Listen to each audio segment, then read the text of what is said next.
Right. This is how we of kinesthetic empathy through mirror neuron systems.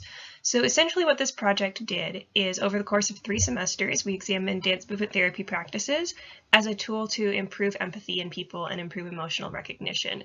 So this research was focused on a non-clinical population over the course of time that we worked on it.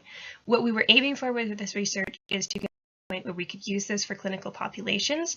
So people with on the autism spectrum, people with different social disorders like anxiety and depression or mood disorders, basically anybody who is in a category where empathy levels are typically lower. We're trying to see how are some ways that we can get that up, possibly using nonverbal methods, because if verbal communication isn't your thing, that doesn't mean that there's no other ways for you to communicate.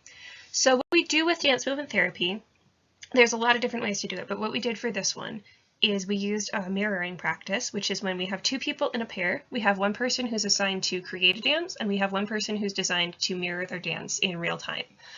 So you're dancing together. For this particular project, what we did with our second semester of research, we had 8 participants in this process. So we had a creator and a dancer. We would have them issued an emotional prompt, and then they would meditate on it for a couple minutes, and then we would dance for 10 minutes, and then after each session do a quick reflection process where I would ask people what their experience was and what they thought their partner's experience was.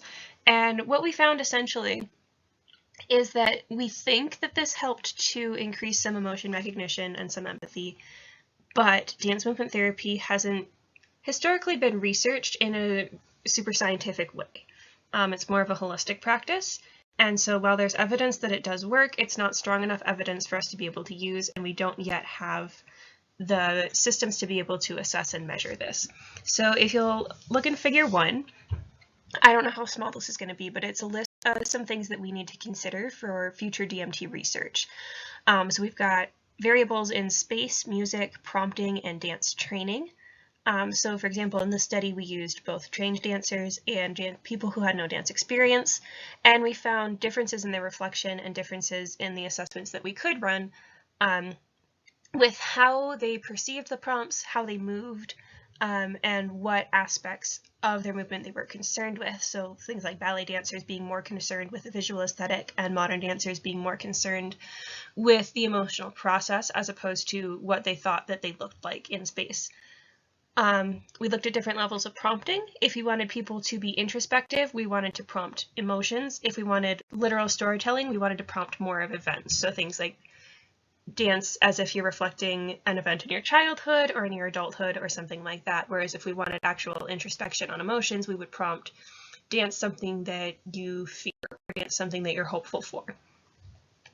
We've used different types of music. We found that minimalist piano tracks were the most effective because having people dance in complete silence was uncomfortable and actually inhibited the expression that we saw. And when we used any music that was more driven or more focused on actual rhythms instead of just a sound context, it was kind of a distraction in our space, and it limited what we felt that we could do because there was a pressure to sort of be with the music instead of when we had just more of a minimalist track.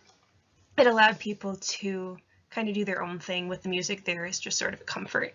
And then with space, we needed to consider aspects of the dance studio, which they always have mirrors. We have different types of lighting. We have different levels of slippery floors, things that we wouldn't usually think about. With the camera, we governed the space that was available to dancers. We recorded each of our sessions just to have that to be able to play it back and ask people to reflect on, and also for my own use. And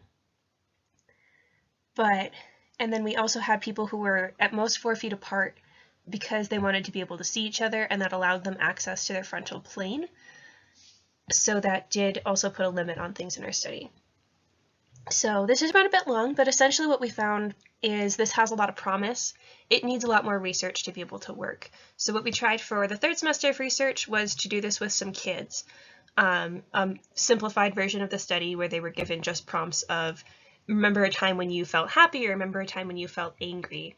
And we asked them to dance with their parents, and we were going to track the children's emotional progress. Unfortunately, because of coronavirus, we were unable to collect much data on that. So hopefully that will be able to be collected soon and published soon. But thank you all for listening. Hope you learned something.